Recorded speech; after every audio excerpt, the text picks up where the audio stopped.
साथियों नमस्कार, हर हर महादेव। मैं हूं फिल्म डायरेक्टर सनोज मिश्रा। आज आपके सामने एक बहुत बड़ा खुलासा करने जा रहा हूं, जिसका इंतजार देश, राष्ट्रवादी लोग और सनातन धर्मी कर रहे हैं।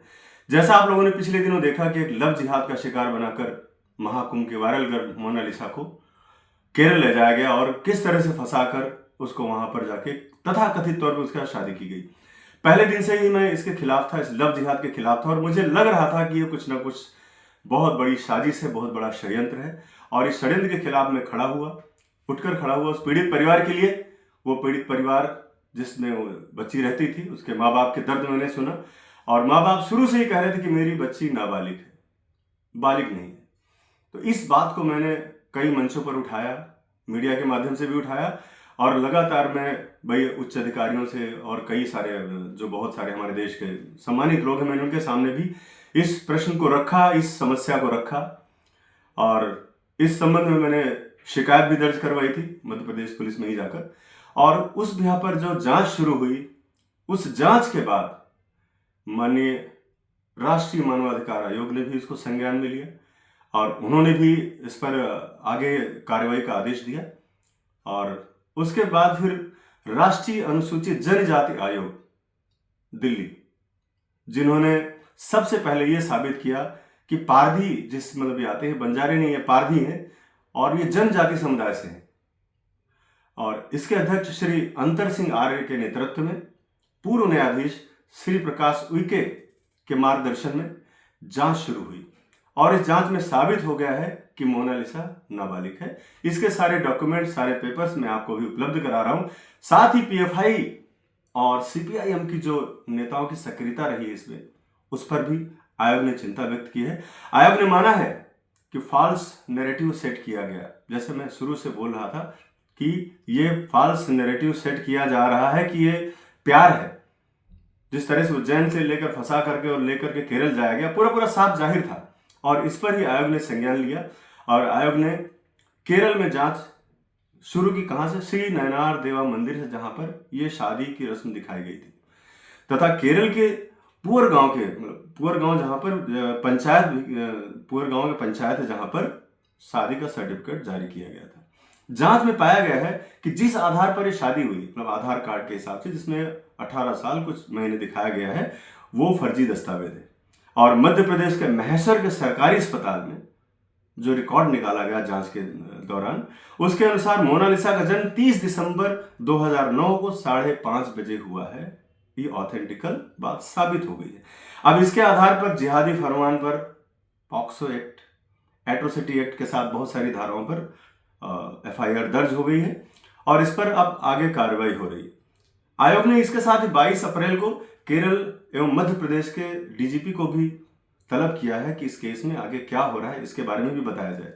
तो देशवासियों को मैं ये बताना चाह रहा था कि मैं इतने दिनों से जो बोल रहा था कि एक लव जिहाद है और एक ट्रैप है जिसमें फंसाया गया है, क्योंकि उस जिहादी के पास इतने पैसे कहां से आए, किस तरह से झूठ बोल करके बार बार हवाई जहाज में लेके जाता रहा, और किस तरह से वहां की सरकार, वहां के लोगों ने मिल करके एक बहुत बड़े षड्यंत्र और सनातन धर्म को बदनाम करने के लिए, महाकुंभ के आयोजन को बदनाम करने के लिए और साथ ही साथ धर्मांतरण और लव जिहाद को बढ़ावा देने के लिए मोनालिसा भोली वाली लड़की को फंसा कर लेकर जाया गया। ये मैं शुरू से कह रहा था। अब जब ये बात में मेरा देश पूरा मेरे साथ आकर खड़ा होगा, राष्ट्रवादी मुस्लिम भी मेरे साथ खड़े हुए, उन्होंने भी, बहुत सारे लोगों ने आपत्ति जताई कि नहीं भाई, किसी के धर्म को चोट नहीं पहुंचाना चाहिए, जबकि ये साक्षात साफ साफ चोट पहुंचाने वाली बात थी। और इसको जब देखा इस जिहादी ने कि ये मैं लगातार, चूंकि मंच पर आवाज़ मैं ही उठा रहा हूँ और उस गरीब परिवार का जो उसको लेकर मैं ही इंसाफ के लिए लड़ाई लड़ रहा हूँ, तो उसने मोनालिसा को समझा बुझाकर मेरे खिलाफ जिस तरह से मीडिया में अनर्गल बातें कहलाई कि मुझे टॉर्चर करते थे, मुझे टच करते थे, मुझे हरासमेंट करते थे और मुझे कई बार गलत तरीकों से छुआ, और इसके साथ बहुत सारी चीज़ें जो मेरे बारे में और अपने पिता के बारे में भी उनसे गलत बुलवाया गया, उनको माँ के शराबी कहा गया, पिता को अय्याश कहा गया। इस सब पूरे देश ने देखा और श्री कृष्ण पर भी उसने बयान दिलवाया ताकि अपने आप को कृष्ण साबित कर सके। लेकिन पूरे देश ने देखा, पूरा देश मेरे साथ खड़ा रहा, क्योंकि देश ने देखा कि मैंने कितना कुछ सहा है। इस फिल्म को बनाने को लेकर, द डायरी ऑफ मणिपुर को बनाने को लेकर कितना कुछ मैंने सहा है। इसके पहले भी इसी संगठन ने, इसी संगठन के आदमी वसीम रिजवी जिसका नाम है, उसके जरिए मुझे जेल भिजवाया गया था कुछ 1 साल पहले की बात है, ताकि फिल्म रुक जाए, लेकिन फिर भी नहीं रुकी। और जब फिल्म रिलीज होने के कगार पर आई तब इस तरह का कांड करके, जिस तरह उसको फंसा कर यहाँ से ले जाया गया, वो भोली भाली लड़की है, मैं आज भी यही बोल रहा हूँ, उसे कुछ नहीं पता है, उसे दिमाग है नहीं उसके पास। और जिस तरह उसको ब्रेन वॉश किया गया, जिस तरह उसको समझाया गया, उसके परिवार को जिस तरह धोखे में रखा गया, पूरे देश ने देखा। और आज आपको ये बताते हुए मुझे अच्छा भी लग रहा है, क्योंकि जिस तरह से मुझे फंसाने के लिए कांड किया गया था कि मोनालिसा को आगे करके मुझे भी फंसा दिया जाएगा, और फंसाने की अभी भी राजनीति चल रही है, उन लोगों का जो एजेंडा है वो चल रहा है। लेकिन मैंने हमेशा यही सोचा, और आपके सामने हमेशा यही, मैं जो अपने शब्द से कभी नहीं पलटूंगा। मैंने कहा अगर जिस लड़ाई को मैंने हाथ लगाया है उस लड़ाई को मैं अंजाम तक पहुंचाऊंगा, नतीजा कुछ भी हो जाए, मुझे कुछ भी हो जाए, मुझे उसका फर्क नहीं पड़ता है। और मैं इस लड़ाई को लड़ूंगा, चाहे मुझे झूठे केस में जेल ही क्यों ना जाना पड़े। जैसा कि लोगों ने तैयारी कर रखी है अंदर अंदर मुझे जेल भेजने की, अभी भी कर रहे हैं लोग, कि उसी से बयान दिलवाकर और मेरे खिलाफ कोई FIR वगैरह दर्ज कराकर मुझे जेल भिजवा दिया जाए। तो ये उन लोगों की अपनी साजिश है, चल रही है उनकी। लेकिन पूरा देश, समाज, न्याय व्यवस्था हमारी, हमारा संविधान, हमारे देश के लीडर सब तो देख रहे हैं कि आखिर क्या हो रहा है इस देश में, क्या हो रहा है। क्या लव जिहाद पर फिल्म बनाना गुनाह है? क्या धर्मांतरण पर फिल्म बनाना गुनाह है मेरा? और अगर इस तरह का गुनाह है तो मैं सनातन के लिए और अपने विचारों को लोगों तक पहुंचाने के लिए हमेशा करूंगा। मैं अन्याय के खिलाफ लड़ता रहूंगा, जैसे मैंने पिछली बार the diary of West Bengal बनाई, जिसमें बेबाक तरीके से मैंने वहाँ की व्यवस्था को दिखाया था कि किस तरह से घुसपैठिए आते हैं और किस तरह से वहाँ की सरकार, ममता बनर्जी की सरकार जो है, वो कैसे वहाँ पर लोगों को नागरिकता देती है, कैसे उनको वोटर ID देती है, किस तरह से उनको अपना वोट बैंक बनाया जाता है, पूरा खुलकर दिखाया। और मैं बंगाल सरकार के निशाने पर भी रहा, वहाँ पर भी मेरी जान पर बनी थी, जैसे अभी बनाई थी। और अपमान के दौरान इस बीच इतना कई बार हुआ कि इतना ज़्यादा ट्रोलिंग हुई मेरी मोनालिसा के बयान को लेकर के, कई बार मेरे दिमाग में आया कि इस अपमान भरी जिंदगी से तो मुझे मर जाना चाहिए।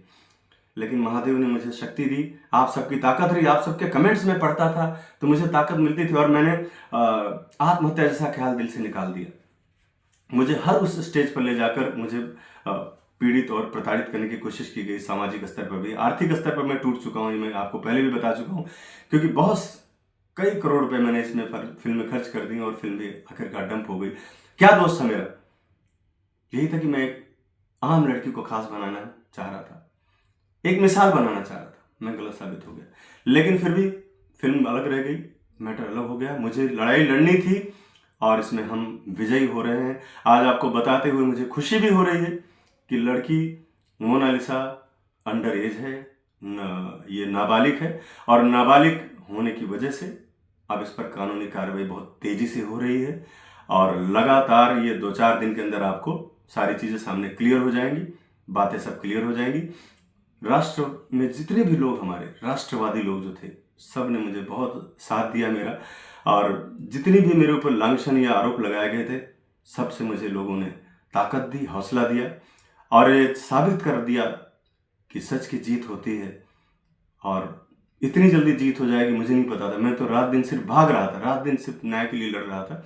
लेकिन आज जब ये चीज़ें आपके सामने इसलिए रख पा रहा हूँ क्योंकि मुझे सब चीज़ें अभी ऑथेंटिकल तरीके से मेरे पास आ गई हैं, और मैं आप सबसे शेयर करना चाहूँगा। और साथ में ये कहना चाहूँगा कि ऐसी चीज़ों पर हमेशा के लिए अंकुश लगना चाहिए, और बहुत सारे ऐसे कानून हमारे देश में हैं जो लचर, उनको बहुत मजबूत करके बनाना चाहिए, ताकि कोई भी किसी के बारे में या किसी के बारे में इस तरह का लांछन न लगा पाए, किसी को मानसिक रूप से पीड़ित न किया जाए कि आदमी सुसाइड कर ले, आत्महत्या कर ले। मैंने तो सिर्फ गरीब परिवार की आवाज़ उठाई थी, और उस बच्ची की आवाज़ में मेरी जो आवाज़ दबा देने की कोशिश की गई, क्योंकि वो गरीब की आवाज़ थी, लोगों की आवाज़ थी, जनता की आवाज़ थी। मैंने फिल्म को दरकिनार कर दिया कि फिल्म मुद्दा नहीं है। कई सारे लोगों ने कहा कि ये फिल्म की पब्लिसिटी के लिए ऐसा किया जा रहा है। आज से उनको मैं जवाब देना चाहता हूँ कि मैं कोई फिल्म रिलीज नहीं करने जा रहा हूँ। ये मैंने आपको पहले भी बोल दिया, तो इस तरह की बातें मत करो। बहुत सारे लोग मुझे बोलते रहे कि आखिर इनको क्या इंटरेस्ट है, इतना क्यों पगलाए हुए। बहुत सारे लोगों ने ऐसा भी कहा, नेगेटिव जो लोग, वामपंथी लोग, उन्होंने कहा कि इसको क्या तकलीफ होगी, शायद इसको नहीं मिली होगी। तो ऐसे लोगों में ये कहना चाहूँगा कि ये वही लोग हैं जो अपनी माँ बहन को भी गंदी नज़र से देखते होंगे। ऐसे ही लोग इस तरह के कमेंट्स कर सकते हैं। आप एक उस आदमी से पूछिए कि फिल्म बनाना एक सपना होता है, कोई प्रॉपर्टी खरीदना नहीं है, बंगला खरीदना, जमीन खरीदना नहीं होता है, ये सपना होता है। और सपने पर पैसा लगवाना, सपने को उस पर फंडिंग कराना और उस पर फिल्म बनाना कितना मुश्किल काम होगा। ये छोटा काम नहीं है, इसके पीछे मेरे 35 साल लगे हुए हैं, तब लोग थोड़ा बहुत मेरे पे विश्वास करते हैं। ये बहुत बड़ा एक टास्क होता है फिल्म बनाना। कोई ऐसा नहीं कि हंसी खेल नहीं कि बन गया बस, लोग कह दिया तो बन गया सब। कोई बना के दिखाए मुझे। ये प्रॉपर फिल्म होती है, करोड़ों रुपए, लोगों की साख, इज्जत, मेहनत, दिमाग, मानसिक परेशान, सब कुछ लगा होता है, तब एक फिल्म तैयार होती है। और उसको इस तरह से डिनाई कर देना है, उसके बारे में कोई कमेंट पास कर देना गलत बात है।